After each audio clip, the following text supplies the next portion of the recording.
I don't need to research at all to know that the most hyped book of 2024 is this little guy right here.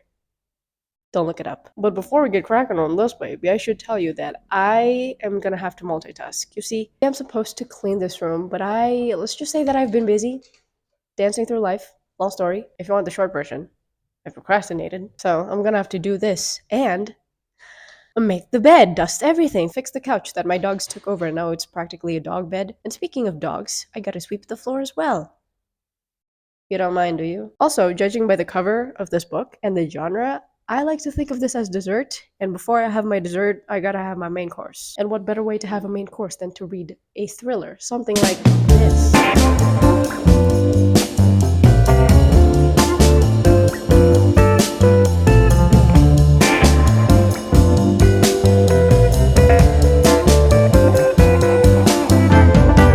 I'm actually almost done with it. If I'm not mistaken, I'm in page 211 out of 289. I love a good thriller, especially the ones that escalates my paranoia and trust issues. Just how I like it. How do I explain what this book is about? Let me see if I can get this right. So there's this girl. Her name is Evie Porter. Her name is Evie Porter, except she's not Evie Porter. Evie Porter is just an alias. She's like a spy or something, but she's working for the bad guys. While she's going on a mission, she encounters this woman who has her actual identity. And so she's like, what the hell is this? Why is this woman posing as me? I did not sign up for this. So everything unravels from there. There is romance in that book. It starts off with romance, actually, but it's the kind that, because you know that this is a thriller, you're like, oh, they're so sweet. But what if they're not real? So how did the main character got into that?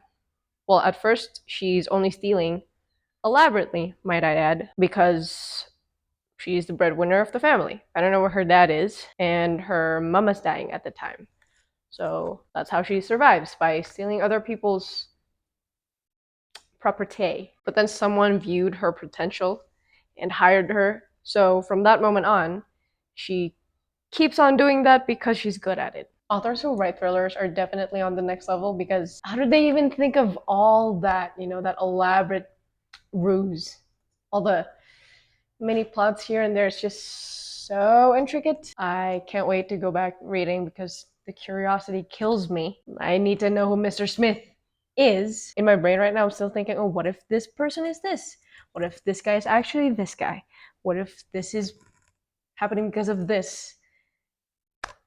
I guess we're gonna have to find out. Don't worry, I will not spoil anything. I promise.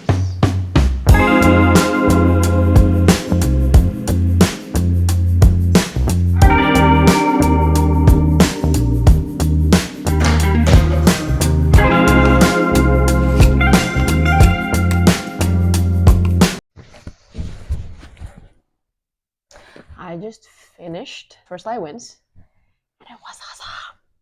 See, this is why you don't have dogs, people. Or rather, you can't have nice things when you have dogs. We're about to see some satisfying transformation in a second. This looks gross. The ending was...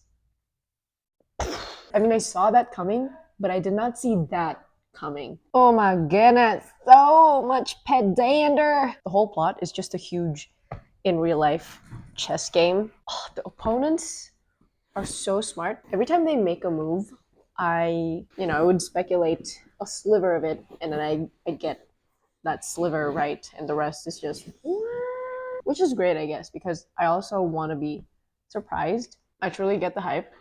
I get why everyone loves it so much. It's fast-paced, it's high stakes. I love the characters, they're so endearing. They're all not black and white, they're just all gray, shades of gray, one darker than the other. I mean, I definitely aspire not to be a crook, but, to be smart and resourceful, calm. Actually, no, I don't think I'd ever be like that, because I find that I don't work well under pressure. I just realized that. I thought it's something that you could train, I don't know. Is it something that you can train? Because I'm starting to feel like it's not. If you just can't work under pressure, then you're just not that type of person. So you would have to live that life catering to that condition instead of, I guess, forcing you to. Then again, I don't know. I should do research on that. But this book definitely teaches me, not teaches me, I already know this, but it reminds me that you should be mindful of your online footprint. I know it's ironic because I'm making YouTube videos and I'm exposing myself on the internet, but just be careful in anything and everything you do, whether that's in real life and especially online now that we're extremely reliant on technology for literally everything. So, enough about me. How about you, huh? How's your day? What have you been reading? Care to recommend? This is taking forever. You know what? I don't want to bore you, so I'm just gonna finish this up real quick. Okay, maybe I'll do a time lapse or something. We'll see. We'll see. I am tired.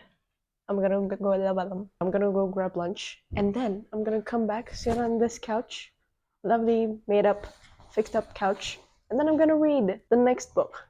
By the way, have you seen Wicked? I have. It's so good. I'm obsessed. You know that I should have talked about this when I was cleaning the couch. You know how on TV where there's a scene, there's a performance going on in the theater, and then at the end people would applaud, and then there's this one person who gives a standing ovation and then wipes a tear. That was me when I was watching Wicked. And it wasn't even 2 minutes in. I was so obsessed that I spent all night watching Wicked content. I mean, the fact that I am still awake right now and still productive, and I'm about to read another book real soon.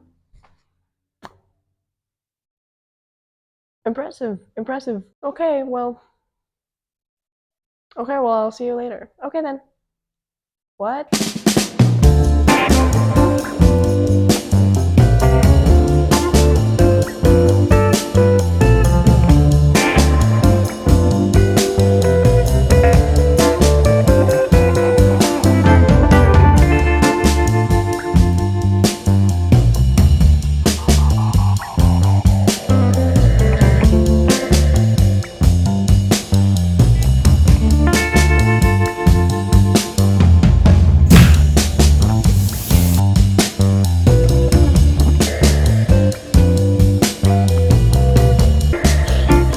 I was a bit on the fence when I was about to read Funny Story because this is not my first Emily Henry novel. It's actually a beach read, and I remember that being a little tiny bitty smutty, and I don't want that as much as I love beach read. So when it got to that scene, I was like, I mean, could you just? I skipped it. Then again, the whole entire thing was, I guess it makes sense because in this story, they're roommates. Obviously, if two people, opposite gender, both straight, roommates, there's gotta be at least a teensy bit of tension going on. But still, I better get this out of the way before I wipe down this whole entire situation. But smut aside, so good. So I kid you not, right after I finished reading it, I immediately went back to the first few chapters because I really want to see the full effects of the before and after. Never done that before. I better tie my hair. I don't know why I decided to put my hair down. I know I shouldn't laugh, but the start of the story is actually pretty funny. It's just one of those stories that when you're into the thick of it, of course it sucks, but then when you get out of it, it's something that you can laugh at years later. Funny Story is about this couple, Daphne and Peter. They're about to get married, but then Peter broke off the wedding because Peter has a childhood best friend. Her name is Petra, aka the girl he told you not to worry about. And then during his bachelor party, they realize that they're in love with each other, Petra and Peter. Petra has a boyfriend, his name is Miles. She broke up with him, so Peter and Petra leave their respective partners and date each other. Meanwhile, Daphne and Miles, they're like, I just lost the love of my life. And then Daphne is like, where am I supposed to live? Because I just moved into this new place. And the house Daphne's living in is signed under Peter's name. So she's the one who's supposed to move out. And Miles, coincidentally, his roommate Petra, aka the girlfriend, aka the ex-girlfriend, just moved out. So, he's got a spare room. So Daphne's like, hey, can I stay at your place just for a little while until I can get my own place, right? Until I can get out of here after this. Read-a-thon, mum, mum, mum. So they live together. And that's where the love story, actually no, it continues from there. But yeah, that's pretty much where the love story starts. It's funny because, first of all, that, and second, I get to see how they individually cope with a breakup. And then eventually they seek solace in each other. That is exactly why I immediately went back to the first few chapters. Because it's just a nice reminder that, you know, how you're in a tough spot and you're like, why is this happening to me? And then, oh, I forgot that I'm working. And then years later, you got your happily ever after, and then you realize, hey, you know what? Without that thing that sucked, I wouldn't even be here. Like Daphne and Miles. Without the breakups between their ex partners, they wouldn't be together in the first place. When I was first getting into Funny Story, immediately I thought, you know what? I like this more than Beach Read.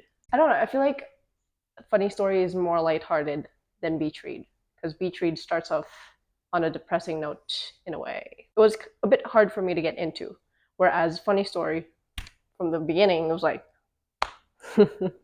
I laughed the whole time. Again, that's the point of Funny Story. And I love how in the ending the title Funny Story is mentioned. You know, like, hey, how did you get together in the first place? And Miles is like, funny story. Let's talk about Miles for a second. Miles is hilarious. He was introduced as this stonehead who just has no passion in life. And immediately I was like, why is he with Petra in the first place then? Or with anyone really? But turns out, it slowly reveals that Miles is actually really nice, really friendly, really kind, really generous. He does have passion in life. I really admire how he's able to talk to strangers the way Ryan Trahan would. I aspire to have that level of confidence. You know, I want to be able to talk to strangers easily. I think I can do that now, but not definitely not as charming as Miles. But overall, I loved it. Highly, highly recommended if you're above 21. Okay, you know what? I'm done cleaning this room. I dusted, I fixed that couch. I even made my way to change the bed sheets. I swept the floor. Even if my dogs are still playing, that's fine. You know what? Maybe I should read another book.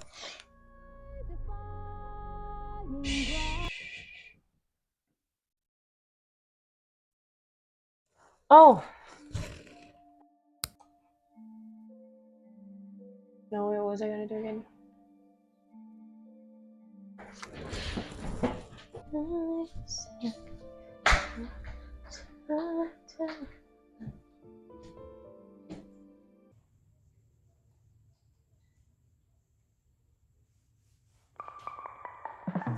Okay. Sensor try defying gravity, and you won't bring me down. Yeah.